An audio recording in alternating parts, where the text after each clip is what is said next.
Hola, estamos aquí con Isabel Brain. Ella es jefa del Departamento de Planificación del Gobierno Regional de Santiago.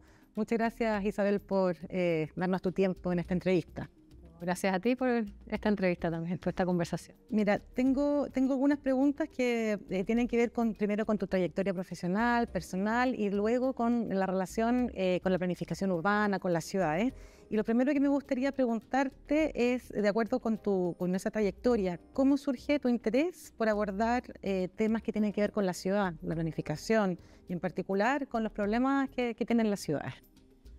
Sí, bueno, mi trayectoria la verdad que no es la tradicional de los profesionales en el fondo que trabajan en los temas de ciudad, los temas de desarrollo urbano, porque bueno, yo de formación inicial soy socióloga y todo partió en el minuto en que cuando salí de la universidad esta fundación que es muy conocida en Chile, que se llama Un Techo para Chile, ahora se llama Techo, donde yo desde mi formación como socióloga era bastante crítica respecto a, bueno, cómo esto está en verdad resolviendo los problemas de la política o el déficit de vivienda.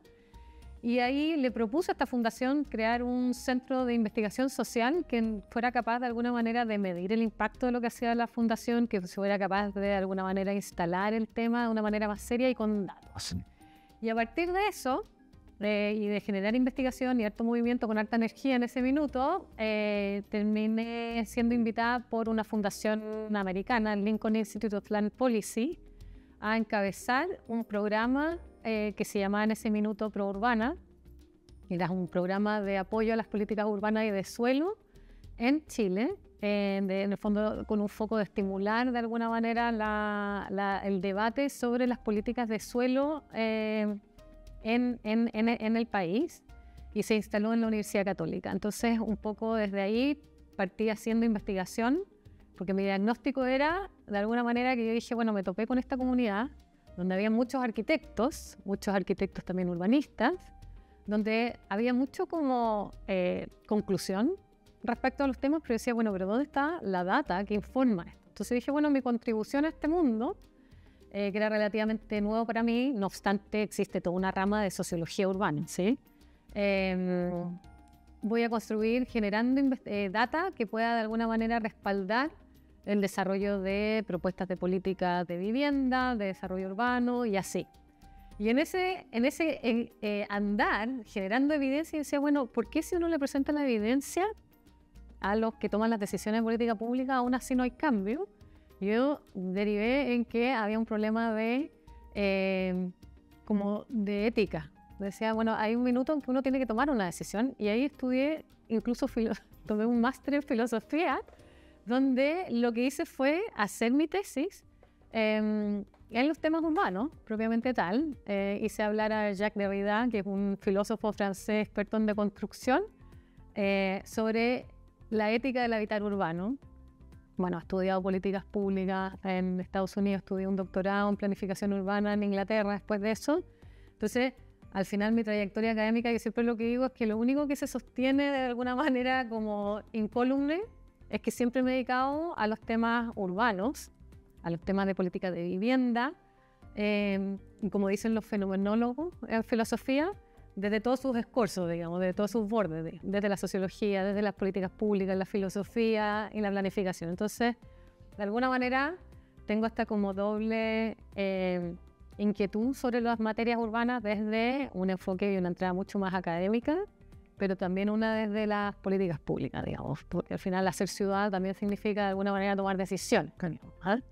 Así que, extraña trayectoria, distinta, pero tampoco, o sea, es distinta en el marco nuestro, digamos, chileno, pero como me tocó vivir en Estados Unidos, me tocó vivir en Inglaterra, no es tan distinto, digamos. Uno se va haciendo su camino, su trayectoria en base a sus inquietudes y las oportunidades laborales también que se te van armando, ¿no? Se te van dando. Oye, y con esa visión crítica y como dices tú, habiendo pasado por estos distintos escorzos del problema urbano de la ciudad, ¿cuáles crees tú que son esos desafíos importantes que tenemos que abordar en las ciudades? Mira, la verdad que dependiendo de la etapa de mi carrera profesional en la que he estado, te hubiera dado distintas respuestas. Te voy a dar la de ahora, porque antes te hubiera dicho, bueno, los problemas están en el tema de la segregación urbana, segregación social urbana que tenemos es fuerte y sigue siéndolo, digamos, que una de las es uno de los grandes dolores, como dice el gobierno regional en el que yo trabajo, de la ciudad en la que vivimos. Pero a mí me parece que si tuviera que proponer como nuevos desafíos a el tema del desarrollo urbano global y también en Chile, creo que abordar el tema de la movilidad desde distintas perspectivas y no solo desde la perspectiva de transporte, le agregaría tanto valor a la ciudad. Porque desde la perspectiva de transporte y por un tema de medición y de cómo se asignan los fondos para inversión en infraestructura, al final termina siendo, bueno, esta línea de metro o esta autopista ahorra o no ahorra tiempo de viaje a los usuarios de ese transporte, ¿no? Pero lo que pasa alrededor de esa infraestructura de transporte es algo que ha quedado en tierra de nadie, y esa tierra de nadie hoy día es una ciudad que es incompleta.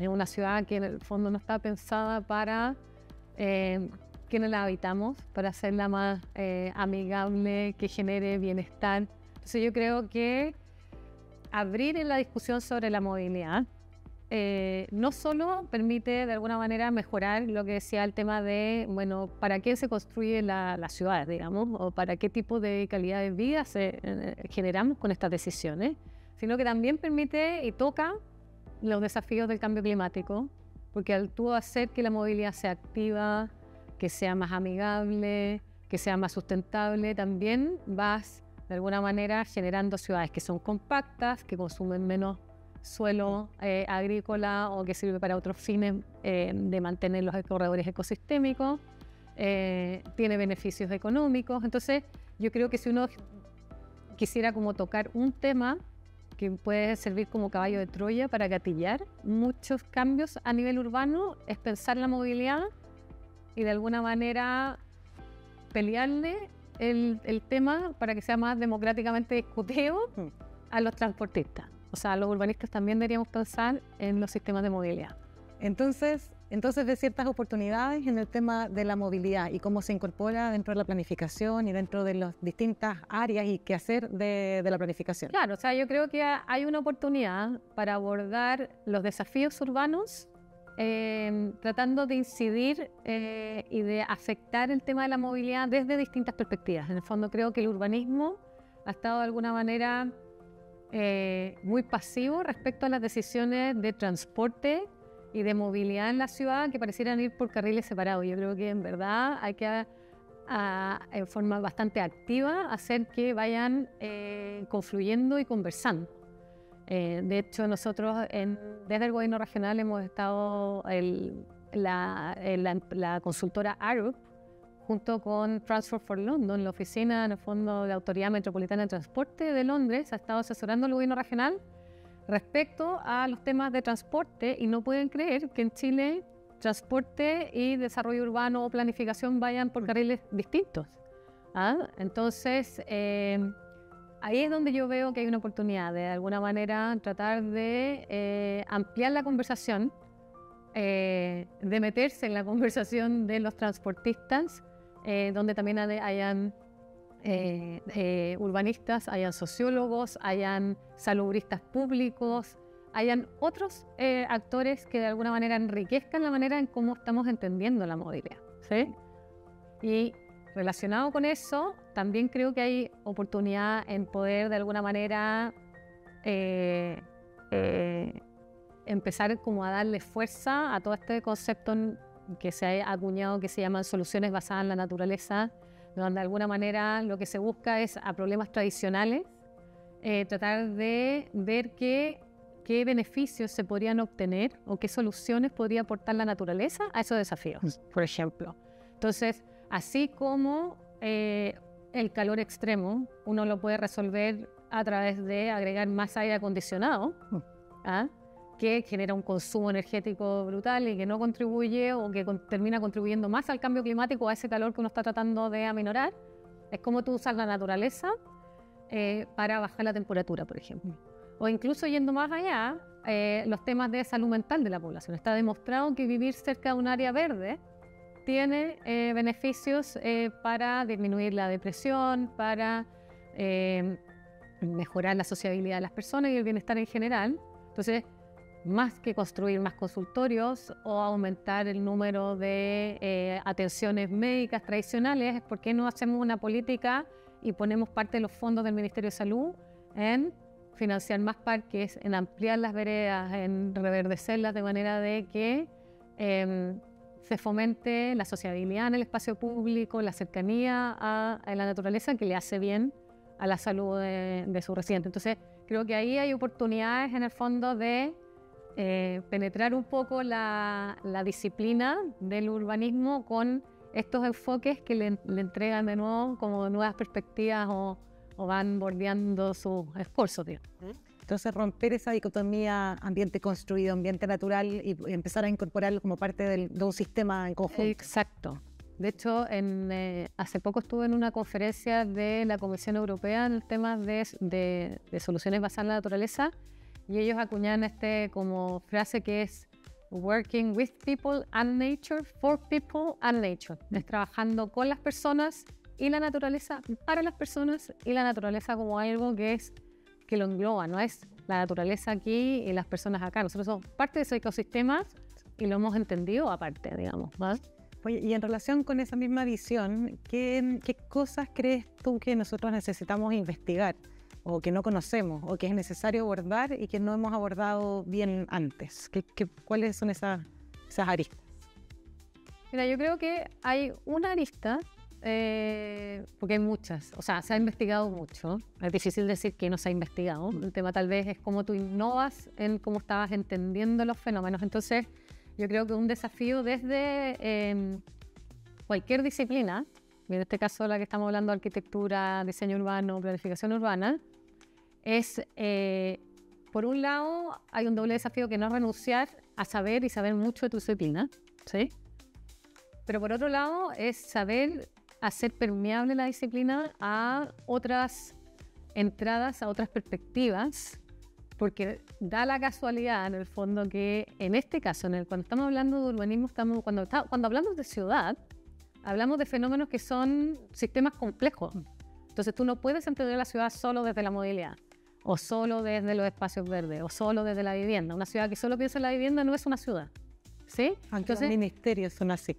Aunque los ministerios, las carteras sectoriales son así. Por eso es lo bonito de pensar desde el territorio, y ese es lo bonito de la disciplina del urbanismo, ¿cierto? Está pensando ahí desde el territorio, digamos, y en el territorio ocurren todos los fenómenos, digamos. Entonces, ¿cómo tú los abordas y no por sobreespecializarte, que es necesario? Vivimos en una sociedad donde tenemos que saber y especializarnos en las materias, pero también eso que no vaya acompañado de renegar de que existen otras entradas que pueden nutrirte de nuevas perspectivas. O sea, para mí, en mi trayectoria laboral, de las cosas que me gatillan ideas son estas conversaciones con otras disciplinas, que me ha tocado, bueno, dado que yo es muy enriquecedor cómo te ayuda en el ámbito de la investigación. Yo creo que uno de los temas más relevantes es no saber de la técnica propiamente tal, eso tiene que estar. En el mundo de la investigación, yo lo que he notado es que hay investigadores o hay gente en la academia que tiene o no tiene creatividad. Entonces, cuando tú tienes esa creatividad, eres capaz de hacerte preguntas que son relevantes y que dan paso a una investigación que va a aportar algo. Hay gente que sabe mucho de la técnica, sabe perfectamente ocupar las herramientas de georreferenciación o qué sé yo. Pero ya, ok, ¿por qué estás mapeando esto? ¿Cuál es la pregunta que te estás dando? Y hacerse esas preguntas, preguntas relevantes, preguntas entretenidas, preguntas distintas, que aporten, que traten de correr los bordes del conocimiento, digamos, ¿no? Esa es la ciencia, o sea, no es repetir aquí de nuevo una y otra vez, sino que es como yo agrego conocimiento, cómo corro, aunque sea 1 milímetro el borde de conocimiento, es con una pregunta que sea relevante. Y creo que una estrategia, o la que a mí me ha funcionado por lo menos para llegar a esas preguntas, es abrirse a otras preguntas, a otras perspectivas, que uno con su propio como marco es capaz de codificarla desde donde uno la está recibiendo. Así que ese creo que es el desafío. Y bueno, el otro ya a nivel de tema es la gobernanza. Creo que todos hablamos de gobernanza, pocos saben de dónde viene el concepto, porque es nuevo y en el fondo tiene que ver, por ejemplo, los desafíos de cambio climático. Ya es donde más claro queda que los gobiernos, el aparato público, quedó corto en poder hacerse cargo de un fenómeno que es así de complejo y tiene que necesariamente hacer concurrir a la sociedad civil, al sector privado, a las ONG, y por lo tanto, bueno, tú cómo gobiernas a todos estos sectores, digamos, o intereses que además... y sobre eso hay poca investigación respecto a qué tipo de gobernanza, a qué escala, qué funciona, qué no funciona. Otro tema relevante e interesante respecto a la gobernanza es que en el fondo se entiende gobernanza como cuando es capaz de que no haya conflicto. Y el conflicto es tan propio de la ciudad. O sea, si no una ciudad le lleva conflicto, dado que vivimos, todos somos distintos, las actividades son diversas, entonces la probabilidad que haya choques, encuentros, roces, está dado, digamos. El tema es cómo tú encauces ese conflicto. Y ahí la gobernanza tiene como un rol que cumplir, sobre todo cuando necesitamos avanzar rápido en ponernos de acuerdo para tomar decisiones, por ejemplo, respecto al cambio climático, ¿no?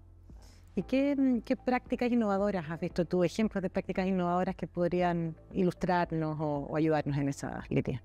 A ver, mira, en términos de gobernanza, hay una práctica que me tocó conocer en Inglaterra, que ellos son un país que era igual o más centralizado que el nuestro, digamos. Y al estilo inglés, bien como pragmático, no hicieron un tema de, ok, se descentraliza todo a destajo y ya, sino que en el fondo lo hicieron con condiciones. Entonces, le pasan a las ciudades la responsabilidad de organizarse. Entonces dicen, ok, 3 municipios, 4 municipios, asóciense. Se llama City Deals, contratos de ciudad.